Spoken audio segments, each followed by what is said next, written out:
Hello and a warm welcome to the channel. If you're searching for cross-dressing stories that are heartfelt, thought-provoking, and deeply empowering, you're in the perfect place. Don't forget to subscribe so you never miss a story. Let's begin this journey together. My name is John. The lines on my forehead are deeper now, my hair more salt than pepper, and I've carried a secret for most of my life. More than 50 years, in fact, ever since I was an awkward, curious teenager fumbling my way through the world and, more pressingly, through my own perplexing desires. My hobby, or perhaps I should call it a part of who I am, is wearing women's clothing. Crossdressing. That's the clinical term I learned much later, but the sensation, the illicit thrill, the comfort, those were familiar long before the label. It wasn't, I don't think, a yearning to be a woman, at least not in the way I understood it back then. It was an escape, a softness, a different world I could temporarily inhabit. The caress of silk, the delicate scratch of lace, the smooth glide of satin against my skin offered a strange solace, a comfort the rigid, prescribed world of masculinity never could. It started with a pair of my mother's silk panties, pilfered and tried on in furtive secrecy. As I got older, it progressed to nightgowns, robes, items I'd buy with hoarded allowance money. Each piece was a fragment of my hidden world, stored carefully in an old shoebox under my bed, or deep in the recesses of my closet, only brought out when the house was empty, when I was utterly alone. Those moments, though fleeting and fraught with the terror of discovery, were when I felt whole, in a fractured sort of way. But secrets, especially those kept within the confines of a shared life, have a way of unraveling. And my wife, Sarah, was a sharp woman. We'd been married for over 30 years, and for 3 decades, I'd managed to keep my secret life meticulously partitioned from our shared one. I only indulged when she was away on her infrequent trips to visit her sister, or late at night, when her breathing had settled into the deep, even rhythm of sleep. But perhaps complacency had bred carelessness. I remember the day with a clarity that still chills me. I'd just returned from a short business trip, tired but also a little exhilarated from having borrowed a few precious hours for myself with my collection of feminine attire. I'd been sloppy. I'd forgotten to return a cream-colored lace bra to its hiding place. It ended up in the laundry hamper, a foolish, catastrophic oversight. Sarah found it while sorting the whites. I was in the living room, pretending to read the paper, when I heard her call my name. Her voice was sharp, edged with something unfamiliar. "John, can you come in here a minute?" A knot of dread tightened in my stomach. I walked into the laundry room. She was standing there, the lace bra dangling from her fingertips as if it were a venomous snake. Her face was pale, then flushed a furious red. The look she gave me was one of utter revulsion, as if I were some alien creature she'd just discovered lurking in her home. What is this?" Her voice trembled, though she fought to keep it steady. I froze, my throat dry. 1,000 lies, 1,000 evasions, could have tumbled out. But faced with Sarah's accusing stare, I knew it was over. I stammered, It's mine." The silence that followed was heavy, suffocating. Then Sarah laughed, a dry, bitter sound. "Yours? Don't tell me you wear this thing." I nodded, feeling the heat rise in my cheeks. Shame, hot and overwhelming. "Oh my God," she shrieked, throwing the bra to the floor as if it burned her. You're a pervert. A sicko. I've been living with a deviant for all these years, and I never even knew." Her words were like knives. Pervert. Sicko. I tried to explain that it was just a private preference, that it didn't affect my love for her, that I was still her husband, a man in every other aspect of my life. But Sarah wouldn't listen. She wept. She raged. She looked at me with an expression of such profound contempt and disgust, it shattered something deep inside me. "Don't touch me," she screamed when I tried to approach her. "You make me sick." The days that followed were a living hell. Sarah either didn't speak to me, or when she did, her words were laced with sarcasm and bitterness. She moved into the guest bedroom. Our home, once a haven, became a cold, tense battleground. I was desperate. My secret, my private joy, had become the instrument of my family's destruction. I wanted to do something, anything, to make her understand, or at least, to make her less disgusted. In my desperation, a reckless, foolish idea took root. I'd read stories online, forums where people discussed unusual marital dynamics. Perhaps if Sarah saw that other women had even more outlandish ways of dealing with their husbands, she might see my predilection as less monstrous. Or maybe a dark, reckless part of me just wanted to poke the bear to see how she'd react to something truly bizarre. So, I created a fake email address, Allison Miller from San Francisco. I composed an email, adopting the persona of a confident, somewhat domineering woman. In it, Allison recounted, in florid detail, how she controlled her husband by making him wear vintage-style women's lingerie. I described silk panties, girdles with garter straps, lace-trimmed slips. I emphasized how it made her husband more compliant, and how, paradoxically, it had spiced up their sex life. I made the story a little over the top, a touch of dark humor, hoping it might make Sarah laugh, or at least broaden her perspective. I sent the email to Sarah's personal account and waited, my heart hammering.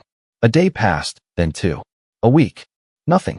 Sarah remained as cold and distant as ever. She'd probably deleted it as spam, or read it and dismissed it as nonsense. I began to regret my stupid prank. It hadn't worked, and it just made me feel even more pathetic. 7 long, agonizing weeks crawled by in an atmosphere of strained silence. I'd almost forgotten about Allison's email when, one Saturday morning, the first unexpected shoe dropped. I woke up, went to the bathroom, and then to my dresser to get underwear. I pulled open the drawer. Instead of my usual array of cotton briefs and boxer shorts, I was met with a sea of white silk, soft cotton, and delicate lace. All my men's underwear was gone. In its place was a collection of women's panties, bikini cuts, lacy boy shorts, even some high-waisted, old-fashioned briefs. I was stunned. "Sarah?" I called out, my voice betraying my bewilderment. She walked in from the kitchen, a coffee mug in her hand, an unervingly calm expression on her face. "Yes, dear? My underwear. Where is it all?" Sarah shrugged. "Oh, I was cleaning out your drawers. All that old stuff, I just tossed it. I bought you these new ones. Much better quality. You'll find them more comfortable." She smiled, a strange, enigmatic smile, with a glint of something I'd never seen before. Mischief, perhaps, or malice. "But these are women's panties." I protested, gesturing at the drawer. "So?" Sarah raised an eyebrow. "Don't you like wearing women's things? Allison in San Francisco said her husband loves it. I thought maybe you would too. Just try them." I was speechless. Was this her form of revenge? A test?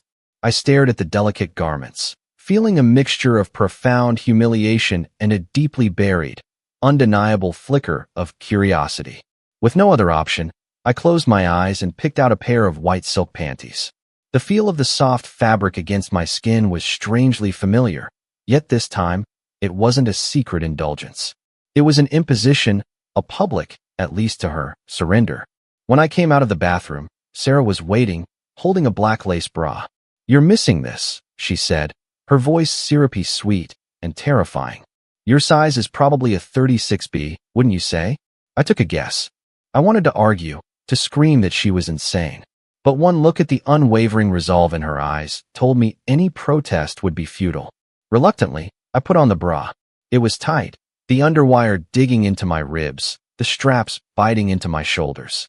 It felt awful, yet a tiny, perverse part of me felt a sliver of something. Excitement. And so, my life changed. Every morning, Sarah would lay out my underwear. At first, it was just the panties and bra. I had to wear them to work, hidden beneath my conservative business shirts and trousers. No one knew, but I knew. The secret, this time, was suffocating, yet perversely thrilling in its risk. I lived in constant fear that someone might glimpse a bra strap or the outline of lace through my pants if I bent over. Gradually, Sarah began to replace my entire wardrobe. My men's socks vanished, replaced by sheer nylon stockings in various shades. Then came the garter belts to hold them up. She said they were more elegant and classic than those cheap pantyhose. I had to learn to attach the fiddly little clasps to the stocking tops, a task requiring a dexterity I'd never possessed. My undershirts were swapped for camisoles, then delicate silk chemises. My comfortable, loose-fitting men's pajamas suffered the same fate, yielding to satin and lace nightgowns, some long and flowing, others shockingly short. Sarah claimed they would help me sleep better. Every time I tried to object, Sarah would just smile and invoke Allison. Allison says this helps preserve marital harmony. John, don't you want our family to be happy? I was trapped. On one hand, I felt humiliated, controlled, stripped of my identity. On the other, I couldn't deny that a part of me, the deeply buried crossdresser, derived a sick, twisted pleasure from the situation. I was living the life I'd once fantasized about, but it wasn't my fantasy. It was a prison cell of silk and lace. A few months into this re-education, I started noticing strange changes in my body. My chest began to feel tender, sometimes even a little sore, as if it were developing. My moods became more erratic. I was easily irritated, quick to tears. And most disturbingly, my libido plummeted. A terrifying suspicion began to form. Was Sarah putting something in my food, my coffee? Female hormones? The thought made my blood run cold. I tried to confront her, but she'd just laugh it off, saying I was imagining things, or perhaps you're just really getting into your new role, dear. Her nonchalance was more frightening than any outburst. 8 months passed since that fateful discovery. 8 months of living under Sarah's absolute control, my wardrobe becoming progressively, irrevocably feminized. I'd grown accustomed to the daily feel of silk and lace against my skin, the discomfort of bras, the constriction of garter belts. But I could never get used to the fear and the helplessness. One Friday afternoon, as I returned home from the bank, where I'd worked for nearly 30 years as a mid-level manager, Sarah met me at the door with an unusually radiant smile. Honey, I have some wonderful news for you. What is it? I asked, a familiar sense of foreboding creeping up my spine. I've arranged a meeting for you with Human Resources on Monday morning. HR? What for? I was surprised. My job was stable. There was no reason for an HR meeting.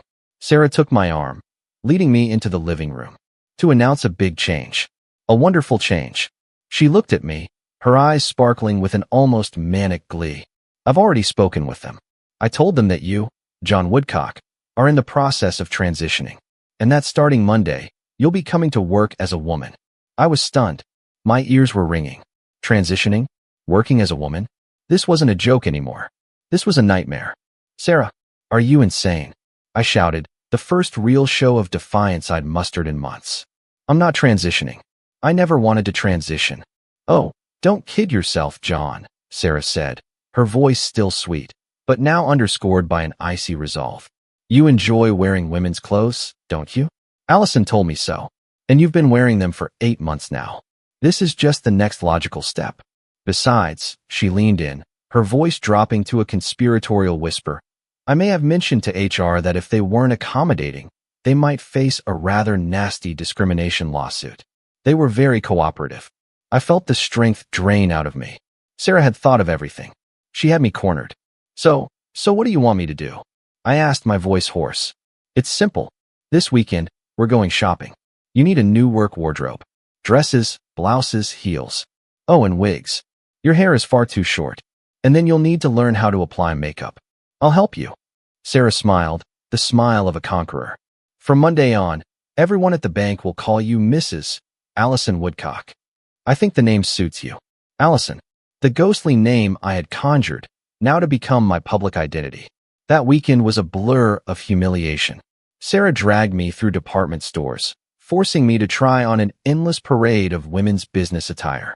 I endured the curious, pitying, and sometimes snickering glances of sales staff as Sarah critiqued each outfit.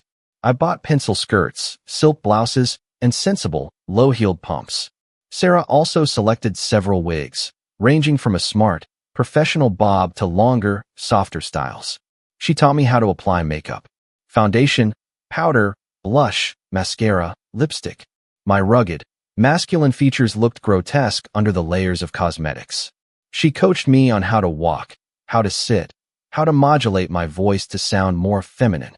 Monday morning, I stood before the mirror, a stranger staring back at me.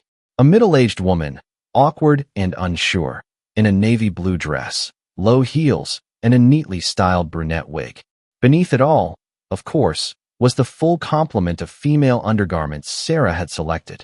Sarah drove me to the bank. Good luck, Allison, she said, kissing me lightly on the cheek before I got out of the car. Walking into the bank lobby, I felt every eye on me. Whispers followed me like a cloud of insects. A few former colleagues recognized me, their expressions shifting from surprise to disbelief, then to poorly concealed amusement or open discomfort. The head of HR, Ms. Henderson, greeted me with a professional, if strained, smile. "Welcome, Allison. We've prepared a new workstation for you in the accounting department." I was led to a smaller desk in a more secluded corner than my old office. The people in accounting, mostly women, stared with undisguised curiosity. A few made polite, stilted conversation. Others pointedly avoided eye contact. That first day as Allison Woodcock passed in an agonizingly slow haze. I tried to focus on my work, but my mind was a whirl of shame and anxiety.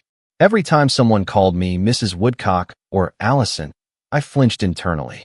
Using the women's restroom was an ordeal. The heels tortured my feet. The makeup made my skin itch. This new life continued. By day, I was Allison, the female bank employee. By night, I returned home, still in my female guise, under Sarah's watchful eye. She seemed immensely pleased with her project.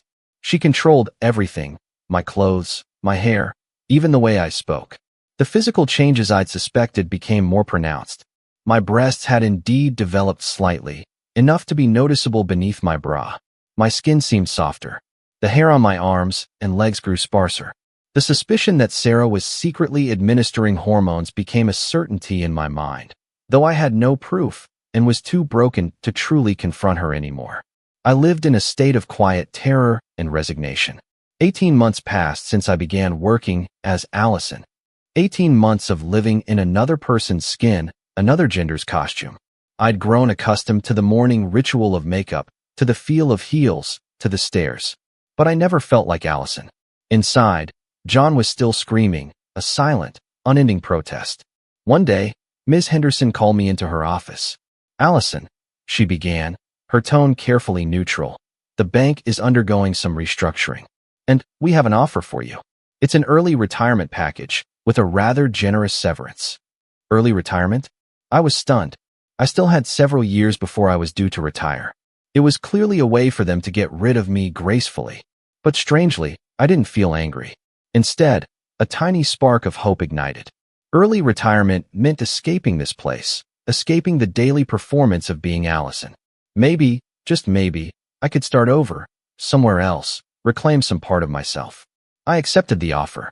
Sarah seemed displeased at first, but when I explained the size of the severance package, her expression shifted to one of keen, almost predatory, interest. My last day at the bank arrived. I packed up the few personal items from Allison's desk. A few colleagues offered awkward goodbyes. I felt an immense sense of relief, as if a great weight had been lifted. That evening, when I got home, Sarah had prepared an elaborate dinner. She poured wine, smiling at me. "Congratulations on your retirement, my dear Allison." "Thank you," I said, managing a weak smile. "With this severance, maybe we can take a trip or do some renovations." Sarah shook her head, her smile growing more enigmatic. "I have a much better plan for that money and for our future." "What kind of plan?" "I've used your entire severance package," Sarah said, her voice chillingly calm, "to book your surgery in Mexico." The wine glass slipped from my hand, shattering on the floor, red wine blooming like a bloodstain on the beige carpet. "Surgery? What surgery?" I asked, though a horrifying premonition already gripped me. "Gender reassignment surgery, of course," Sarah said, as if it were the most natural thing in the world. "To complete your transition. To make you truly Allison. I've arranged everything. We fly out next week. The doctors there are excellent, and it's much more affordable. You won't have to worry about a thing." I stared at Sarah, the woman I had once loved, the woman who had shared my bed and my life for 3 decades. Her face was a mask of serene cruelty. She had orchestrated everything, step by agonizing step, to mold me into her creation. The underwear, the clothes, the public outing at work, and now, this. All without my consent, all driven by her twisted sense of justice, or perhaps madness. "Sarah, why?" I whispered, my voice cracking. "Why would you do this to me?" Sarah rose and walked to the window, gazing out at the darkness. "Because you deceived me, John. You lived a lie for all those years. You enjoy being a woman, don't you? Well, I'm just helping you achieve your dream. I'm going to make you the most perfect woman you can be." She turned back, her eyes cold and hard. "Or maybe," she added with a smirk, This is just how Allison Miller from San Francisco really controls her husband. Allison. Always Allison. That stupid, fake email. That catastrophic joke. It had started it all. It had given Sarah the script, the justification for her campaign of torment, for turning my life into this grotesque play of her own devising. I sank into a chair, overwhelmed by a tidal wave of despair and helplessness. There was no escape. I was utterly trapped. From a secret, harmless pleasure, I was now facing a future where I would be surgically, irrevocably altered into a woman against my will. I thought back to those early days, the thrill of soft silk against my skin, the secret excitement. If only I could turn back time.